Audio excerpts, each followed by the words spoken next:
अपने आप में एक बहुत बड़ी धरोहर है और उसके लिए कार्य करने वाले हजारों लोग हैं। लेकिन साहित्य और विज्ञान का जो समागम आज प्रतापगढ़ में होने वाला है, ये अपने आप में ऐतिहासिक है। मेरा व्यक्तिगत मानना ये है कि विज्ञान जैसे विषय को अगर रुचिकर तरीके से विद्यार्थियों तक पहुंचाना है तो विज्ञान और साहित्य को एक साथ आना ही पड़ेगा। और इसके लिए एक ऐसी संस्था जो तकरीबन 100 साल से ज़्यादा समय से लगातार साहित्य और विज्ञान को एक दूसरे से जोड़ने के लिए कार्य कर रही है, उस संस्था ने न केवल प्रतापगढ़ को ये अवसर दिया बल्कि प्रतापगढ़ के इतिहास में एक नया अध्याय जोड़ने का काम किया है। ये हम सबके लिए बहुत बड़े सौभाग्य का विषय है कि विज्ञान परिषद प्रयाग ने प्रतापगढ़ में अपनी एक शाखा का गठन करने का ऐलान किया है। मैं चाहूँगा एक बार जोरदार तालियों से उनके आभार व्यक्त किया जाए। और ये आभार इस बात के लिए कि प्रतापगढ़ जैसे जनपद में हिंदी साहित्य के प्रति बहुत कुछ लिखा गया, पढ़ा गया और साथ ही साथ उसको वैश्विक मंच तक पहुंचाने का जरिया बनाया गया। विज्ञान के माध्यम से किस प्रकार साहित्य को जोड़ा जाएगा और उस साहित्य के माध्यम से किस प्रकार साहित्य और विज्ञान मिलकर देश की प्रगति में बहुत बड़ा भूमिका निभाने का क्षेत्र जो निर्धारित करने वाले हैं। मुझे लगता है कि आज से 10 साल बाद जब इसका हम मूल्यांकन करेंगे तो पाएंगे कि 20 नवंबर अपने आप में एक ऐतिहासिक दिन रहा जिसने विज्ञान के क्षेत्र में एक नया इतिहास लिखने का, न केवल लिखने का बल्कि मुझे लगता है कि विज्ञान को साहित्य से जोड़कर विद्यार्थियों तक पहुंचाने का एक बहुत ऐतिहासिक फैसला लिया गया। तो मैं चाहूँगा आप सबका एक बार जोरदार तालियों से स्वागत, आभार और अभिनंदन। प्रतापगढ़ की इस माटी में मैं सबका तहे दिल से स्वागत करता हूं और चाहता हूं कि प्रतापगढ़ की माटी से आज ये जो अध्याय शुरू हो रहा है, जिस प्रकार 3 नदियों का संगम प्रयागराज को महान बनाता है, उसी प्रकार विज्ञान का और साहित्य का ये संगम इतिहास के क्षेत्र में अमर हो और हम सबका प्रयास कहीं ना कहीं विज्ञान को और बेहतर बनाने में साहित्य की भूमिका के साथ आगे बढ़े। कुछ ऐसी शख्सियत जो प्रतापगढ़ की इस माटी को आज गौरवान्वित करेंगी, मैं चाहूँगा कि उनका हम सब की तरफ से स्वागत किया जाए तालियां बजा करके और सबको से स्वागत कर रहे हैं। और उस सूची में मैं सबसे पहले नाम लेना चाहूँगा हमारे बीच प्रयागराज की माटी से आज इस कार्यक्रम में जो शिरकत कर रहे हैं वो सभी विशिष्ट हैं, लेकिन उनमें से कुछ ऐसे नाम जो इस कार्यक्रम को ऐतिहासिक बनाने में अपनी बहुत महत्वपूर्ण भूमिका निभाएंगे। मैं चाहूँगा सबसे पहले जोरदार तालियों से स्वागत हो डॉक्टर एम गोविंद राजन जी का, जो राष्ट्रीय महासचिव है भाषा संगम प्रयागराज से हमारे बीच उपस्थित है। माफ कीजिएगा, जोरदार तालियां कहते अच्छे से तालियां। धन्यवाद। दूसरी शख्सियत जो हमारे बीच आज इस कार्यक्रम में उपस्थित हैं, सबसे बड़ी बात है विज्ञान का कार्यक्रम है और विज्ञान भूषण से सम्मानित परम आदरणीय श्री विजय चितौरी जी हमारे बीच हैं। मैं चाहूँगा एक बार जोरदार तालियों से उनका स्वागत किया जाए। और इसी क्रम में हमारे बीच विशिष्ट उपस्थिति के रूप में डॉक्टर दिनेश मणि जी उपस्थित हैं, जो प्रोफेसर हैं केंद्रीय विश्वविद्यालय प्रयागराज से। इसी क्रम में अगला नाम है डॉक्टर अमरनाथ सिंह जी का, जो वरिष्ठ साहित्यकार हैं, जिन्होंने साहित्य के क्षेत्र में एक नया नाम लिखा है और इनके साहित्य से बहुत सारे लोग लाभान्वित हो रहे हैं। अगला नाम परम आदरणीय श्री शंकर लाल मजूर जी का है। मैं चाहूँगा एक बार जोरदार तालियों से स्वागत किया जाए।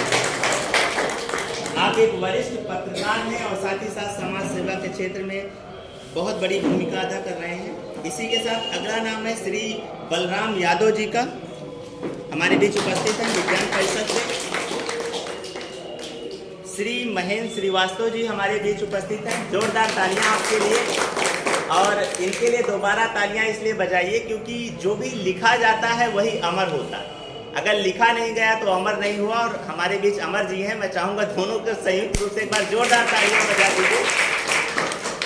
उसके बाद हमारे बीच महिलाओं की प्रतिनिधित्व के रूप में जो 50% आबादी को ये हौसला देती हैं कि बेटियां चूल्हे चौके की जो चौखट है उसको पार करके नए आसमान का न केवल गढ़न करने का काम करें बल्कि उसको पा करके इतिहास रचें। डॉक्टर शाहिदा जी हमारे बीच हैं, जो प्रबंधक है एंजल्स कॉलेज की।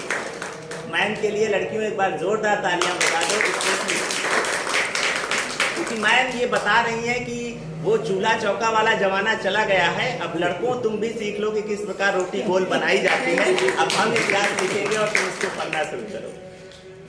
तो इस प्रकार आज का पूरा कार्यक्रम विज्ञान को समर्पित है और विज्ञान परिषद प्रयाग को समर्पित है। मैं चाहूंगा कि एक बार सम्मिलित रूप से सबका स्वागत, आभार, अभिनंदन, जोरदार तालियां इन सभी के लिए जिनकी गरिमा करुणामय उपस्थिति में ये कार्यक्रम होने जा रहा है। धन्यवाद। अब मैं अपने आज के इस कार्यक्रम में हमारी सनातन परंपरा की किसी भी कार्यक्रम का आरंभ हम करते हैं कार्यक्रम के अध्यक्ष के द्वारा, तो मैं चाहूंगा कि आज की अध्यक्षता स्वीकार करने का कष्ट करें परम आदरणीय डॉक्टर एम गोविंद राजन जी। जोरदार तालियों से हमारे बीच में डॉक्टर एम गोविंद राजन जी निवेदन करेंगे कि मंचस्थ होने का कष्ट करें। आज के कार्यक्रम में मुख्य अतिथि के रूप में डॉक्टर दिनेश मणि जी हमारे बीच, जो प्रोफेसर केंद्रीय विश्वविद्यालय प्रयागराज से हैं। मैं चाहूँगा जोरदार तालियों के बीच मंच पर आने का कष्ट करें। विज्ञान की बात है और विज्ञान की बात रखने के लिए मुख्य वक्ता के रूप में हमारे बीच परम आदरणीय विज्ञान भूषण से सम्मानित श्री विजय चितौरी जी हैं। मैं चाहूँगा जोरदार तालियों से मंच तक आने का कष्ट करें। और आज के कार्यक्रम में महिलाओं का प्रतिनिधित्व कर रही हमारी परम आदरणीय डॉक्टर साहिदा मैम अति विशिष्ट अतिथि के रूप में उपस्थित होने का कष्ट करें। मैम के लिए तालियां।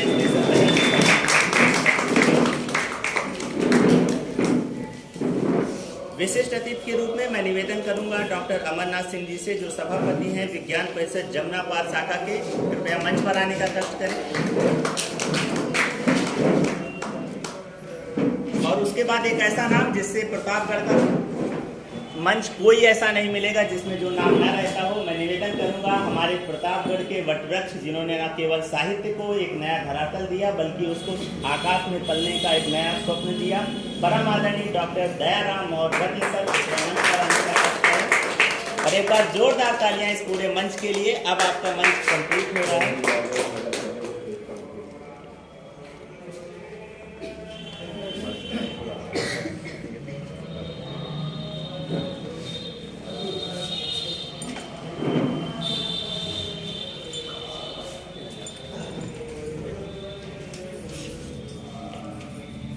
आप सबसे निवेदन, और ये कार्यक्रम वास्तव में प्रतापगढ़ की माटी के लिए बहुत विशेष होने वाला है। मैं यहाँ पर उपस्थित सभी का विशेष रूप से आभार व्यक्त करता हूँ। आपने इस कार्यक्रम के लिए न केवल समय निकाला बल्कि विज्ञान को एक नया आकार और स्वरूप देने में आप आज के इस ऐतिहासिक कार्यक्रम का हिस्सा बन रहे हैं। तो आप सबके प्रति आभार। मैं अनिल कुमार निलय अब इस कार्यक्रम को उस रूप में ले जाने की कोशिश कर रहा हूं जिस रूप के लिए विज्ञान परिषद प्रयाग की पूरी टीम प्रतापगढ़ उपस्थित हुई है। तो सबसे पहले हम किसी भी कार्यक्रम का आगाज अपने परम श्रद्धेय उन लोगों का आशीर्वाद लेकर करते हैं जिनकी उपस्थिति मात्र से किसी भी कार्यक्रम को ऐतिहासिक बनाया जा सकता है। तो मैं सरस्वती वंदना के लिए शारदा संगीत महाविद्यालय की विद्यार्थियों से निवेदन करूंगा कि मंच पर आने का कष्ट करें और सरस्वती वंदना प्रस्तुत करें।